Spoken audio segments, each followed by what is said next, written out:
अस्सलाम वालेकुम वरहमतुल्लाहि वबरकातुहू। आज का हमारा मौजू खाने के आदाब और दुआ।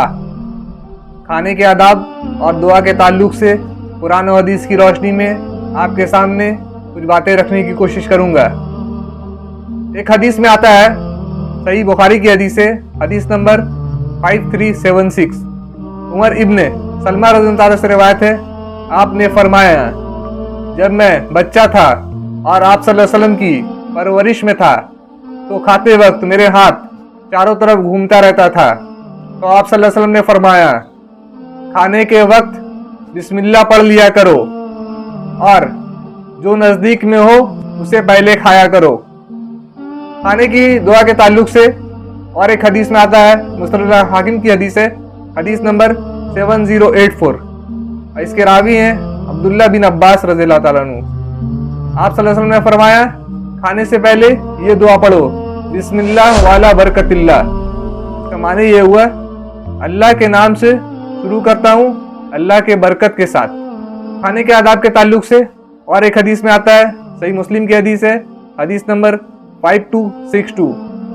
आप सल्लल्लाहु अलैहि वसल्लम ने फरमाया, जब कोई शख्स घर में दाखिल होते वक्त और खाते वक्त बिस्मिल्लाह पढ़ ले तो शैतान अपने साथियों से कहता है कि इस शख्स के यहाँ न खाने का इंतजाम है न रहने का।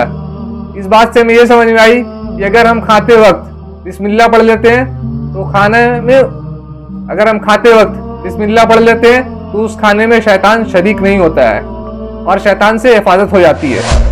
खाने की दुआ के ताल्लुक से और एक हदीस में आता है, तिरमिजी की हदीस है, हदीस नंबर 1917। आप सल्लल्लाहु अलैहि वसल्लम ने फरमाया, अगर तुम खाते वक्त दुआ पढ़ना भूल जाओ तो ये दुआ पढ़ो, बिस्मिल्लाह फी अव्वली व आखिरी, बिस्मिल्लाह फी अव्वली व आखिरी। इसका माने ये हुआ, अल्लाह के नाम के साथ इसके शुरू से और आखिरी तक, अल्लाह के नाम के साथ इसके शुरू से और आखिरी तक। अगर कोई शख्स खाते वक्त बिस्मिल्लाह पढ़ना भूल जाए तो उसे चाहिए कि यह दुआ पढ़ ले तो शैतान से इंशाअल्लाह हिफाजत हो जाएगी।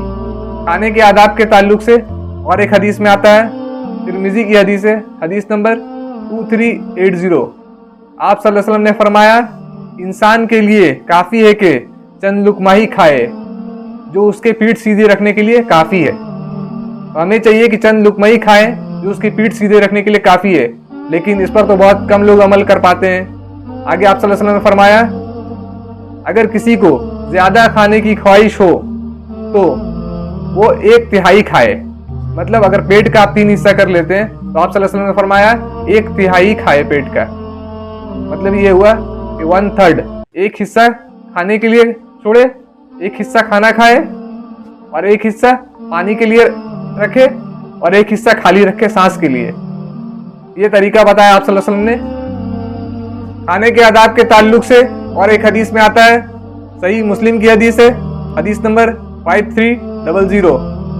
हजरत जाबिर रज़ियल्लाहु अन्हु से रिवायत है, उन्होंने फरमाया, आप सल्लल्लाहु अलैहि वसल्लम फरमाते हैं कि खाते वक्त उंगलियां और प्याला चाट कर खाया करो क्योंकि तुम नहीं जानते इसके किस हिस्से में बरकत है। आप सल्लल्लाहु अलैहि वसल्लम ने फरमाया, खाते वक्त उंगलियां और प्याला चाट कर खाया करो क्योंकि तुम नहीं जानते इसके किस हिस्से में बरकत है। तो हमें चाहिए कि जब हम खाना खाएं तो उंगलियां और प्लेट या जिस बर्तन में हम लोग खाना खा रहे हैं उसे अच्छे से साफ करके खाएं, क्योंकि हम नहीं जानते कि उसके किस हिस्से में अल्लाह ताला ने बरकत रखी है। खाने के आदाब के ताल्लुक से खाने के बाद की दुआ भी आपके सामने रख देता हूँ। खाने की बाद की दुआ के बारे में आता है एक हदीस में, तिरमिज़ी शरीफ की हदीस है, हदीस नंबर 3457। अबू सईद खुदरी ताला फरमाते हैं कि आप सल्लल्लाहु अलैहि वसल्लम जब खाना खा लेते तो ये दुआ पढ़ते, अल्हम्दुलिल्लाहिल्लज़ी अतअमना व सकाना व जअलना मिनल मुस्लिमीन। इसका माने ये हुआ, सारी तारीफें अल्लाह ही के लिए है जिसने हमें खिलाया और पिलाया और मुसलमान बनाया। तो हमें चाहिए मेरे भाई कि आप सल्लल्लाहु अलैहि वसल्लम के बताए हुए तरीके पर चलें और खाने के आदाब के ताल्लुक से आपने जो भी बातें बताई है उस पर अमल करें। अल्लाह तबारक व तआला हमें और आपको कहने सुनने से ज़्यादा अमल करने की तौफीक अता फरमाए। व आखिरु दावाना अल्हम्दुलिल्लाहि रब्बिल आलमीन।